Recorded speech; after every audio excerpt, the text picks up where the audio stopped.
I tell you the truth. From among those born of woman, there has not risen any greater than John the Baptist. Yet, the least in the kingdom of heaven is greater than he.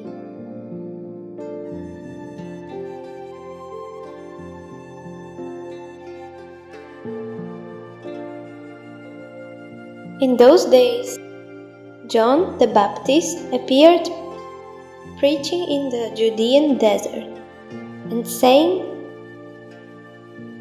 "Repent, for the kingdom of heaven has come."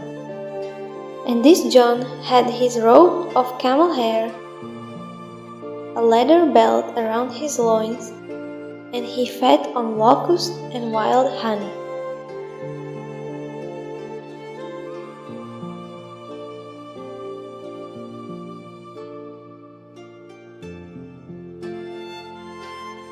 At that time, Herod, who was the governor of Galilee, heard about Jesus. Then he said to his employees, "This man is John the Baptist. He rose from the dead, and that's why he has this power to perform such miracles." John had repeatedly told Herod, "You cannot live with your brother's wife. That is wrong." And although Herod wanted to kill John, he was afraid of the Jews because they considered him a prophet. On Herod's birthday, Salome, the daughter of Herodias, danced for him and his guests, and she pleased Herod very much. Herod then promised her with an oath to give her anything she asked. But the girl, persuaded by her mother, asked him for the head of John the Baptist.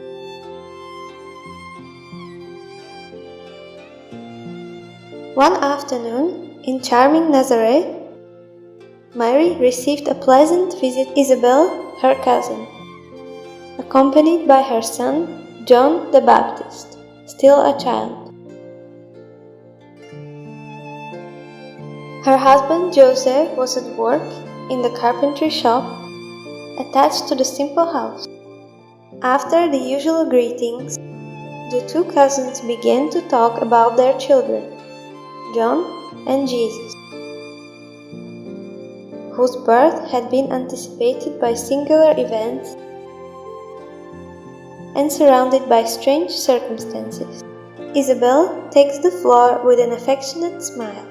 "Maria, what amazes me and Zacharias the most is John's temperament. We searched in vain at home to find him in the distance, as if the small forehead were dominated by deep thought." "Isabel," replied Mary, "my baby Jesus is like that also. His eyes seem to reflect a divine light. At times he is alone in the countryside in meditation, and at other times in deep conversation with travelers who come to Samaria.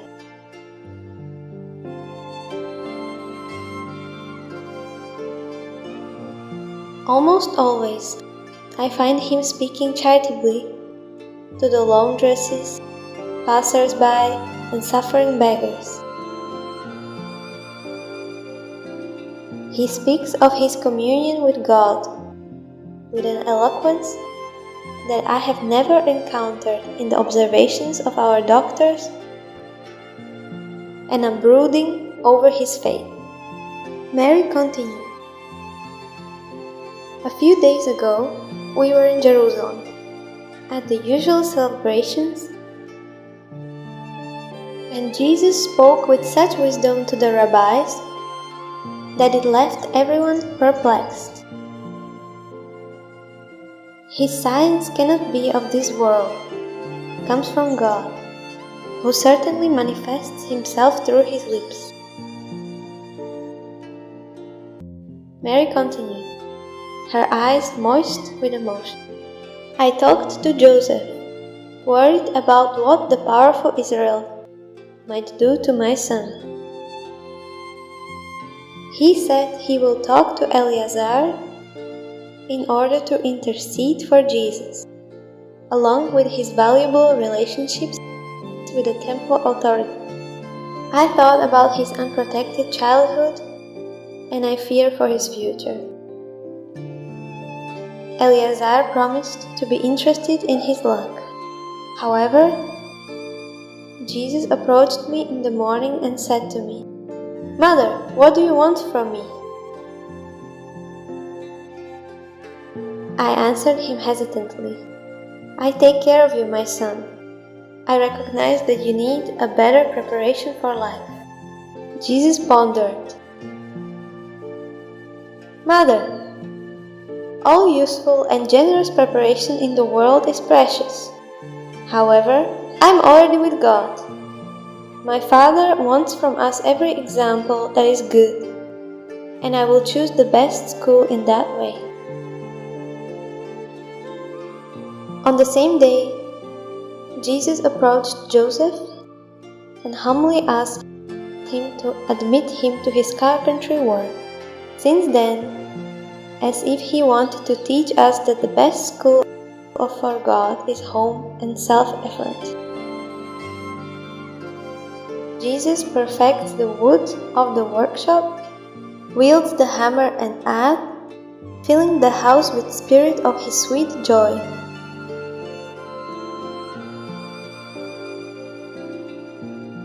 In that blessed region of Palestine, 10 beams of a golden glow spread on the horizon, starting the day's farewell, providing a poetic picture of beauty and enchantment. The carpentry shop was already closed, and Joseph sought the serenity of the domestic interior for rest.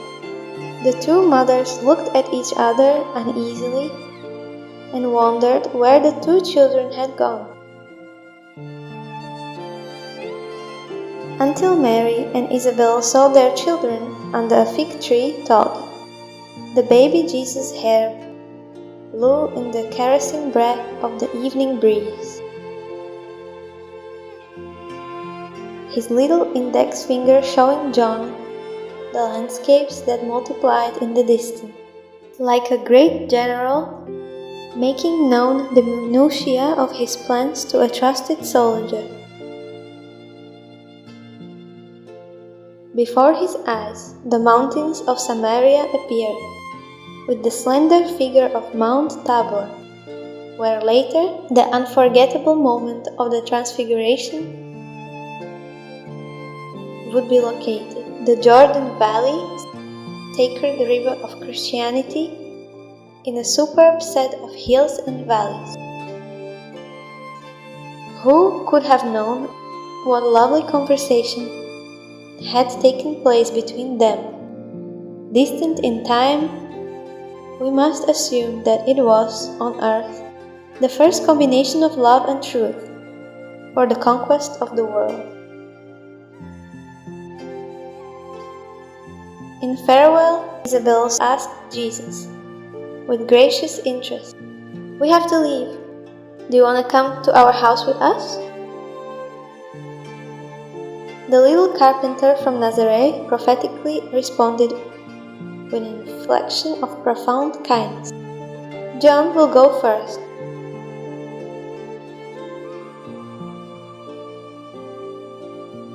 After a few years, we will find the Baptist in his glorious task of preparing the way to the truth, preceding the divine work of love, which the world would know in Jesus Christ. John, in fact, set out first, in order to carry out the initial operations for a grand conquest, dressed in furs and feeding on wild honey, enlightening with energy and letting himself be. beheaded in witness to the truth. He preceded the lesson of mercy and kindness. The Master of Masters wanted to place the frank and harsh figure of his prophet on the threshold of his glorious teaching, and that is why we find in John the Baptist one of the most beautiful immortal symbols of Christianity. Salome represents the futility of the world. Harold and his wife, political conversionalism and private interest. John was the truth, and the truth, in its task of improvement, tears and hurt, allowing itself to be taken to extreme sacrifices. John the Baptist was the crying voice of the desert, worker of the first hour.